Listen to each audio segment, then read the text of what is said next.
Hello, I'm Jennifer Davidson, reporting for Furnicology.com, and I'm here today in the Oakland, California offices of Wendel, Rosen, Black & Dean attorneys. And we're here with Bill Acevedo, who is the head of the Green Business Group. Thank you very much for being with us today, Bill. Thank you for having me.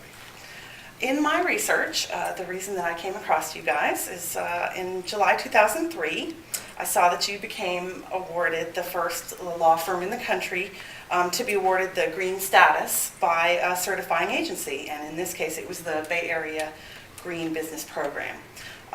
What exactly does that mean, to be a certified green lawyer?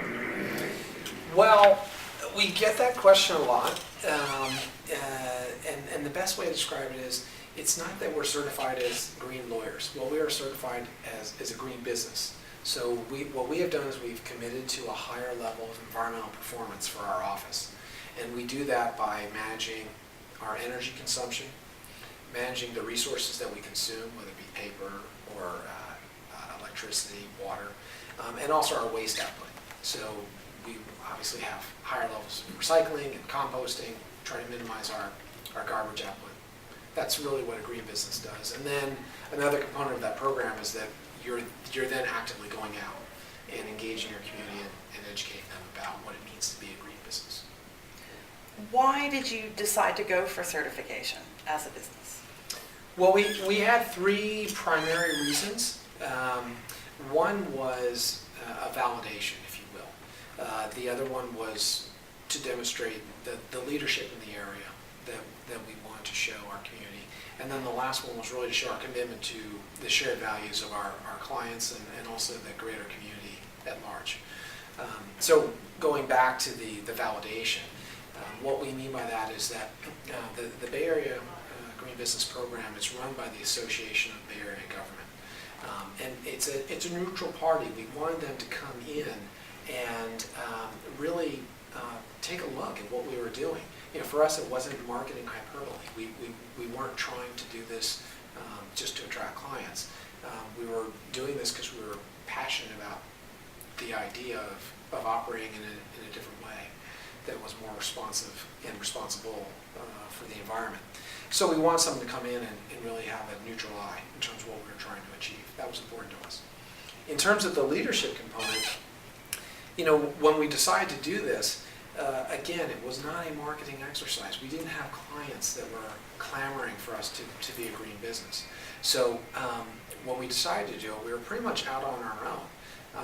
And we wanted someone to effectively come in and make sure that the path that we were on was the path to be on. So even now, you know, we're certainly flattered when we see other law firms who are joining the ranks with those that have become green businesses. So that has been a good thing for us. And then the last one, demonstrating our commitment to those shared values. You know, what we were seeing at that time is certain clients that we had, and definitely some of the community members, they were looking for ways that businesses could operate successfully, but in a way that was more sensitive to the environment. And we really wanted to show, probably the best way we could, our commitment to that vision by getting certified. You know, having someone come in and say this is what they're doing. What was the biggest challenge of becoming certified? Well, the biggest challenge was educating our own staff so that they would feel comfortable with the changes that were coming. You know, there were some small things, you know, where you would explain to people why they're getting a smaller trash can, why the recycling bin in their office is going to be bigger. And then there were some humorous changes. You know, we experimented with cornstarch utensils, and then people would ask, why do they keep melting in the coffee? You know, so there were small and large things that people had to wrap around. But basically, what we were trying to do was explain to them, here's why we're going to change our behavior, and this is why we want you to buy in. Now, aren't lawyers infamous for paperwork? How do you address that as part of your green mission? Well, yes, that's true. I think that there is no forest alive that doesn't tremble at the sight of a lawyer. But for us, what we've tried to do is really address behavior in terms of how it's used. And then what we do with it, what we do with the paper in terms of when we're done with it. So the one would be consumption, the other one would be recycling, of course.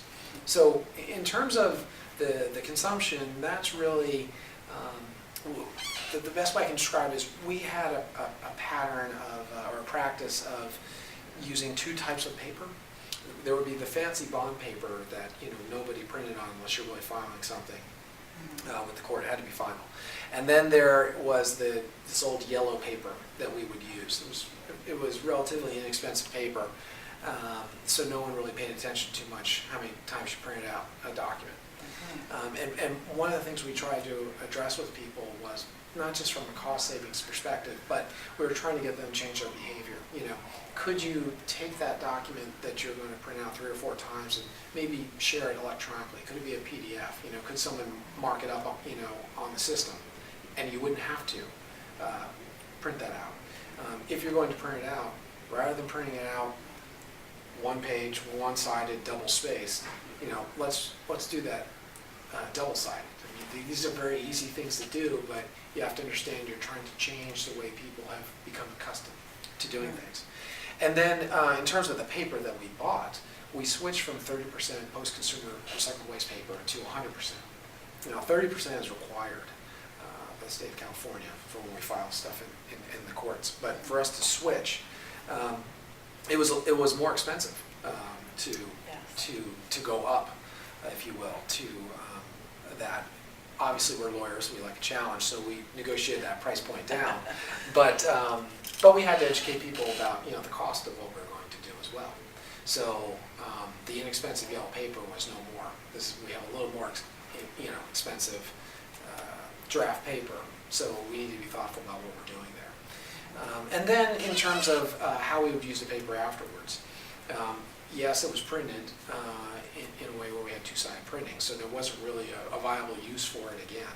So what we did was we instituted a robust recycling program, not just within our office, but also inside the building as well. So we worked with property management to really make sure that we were doing our best efforts to get that paper recycled again.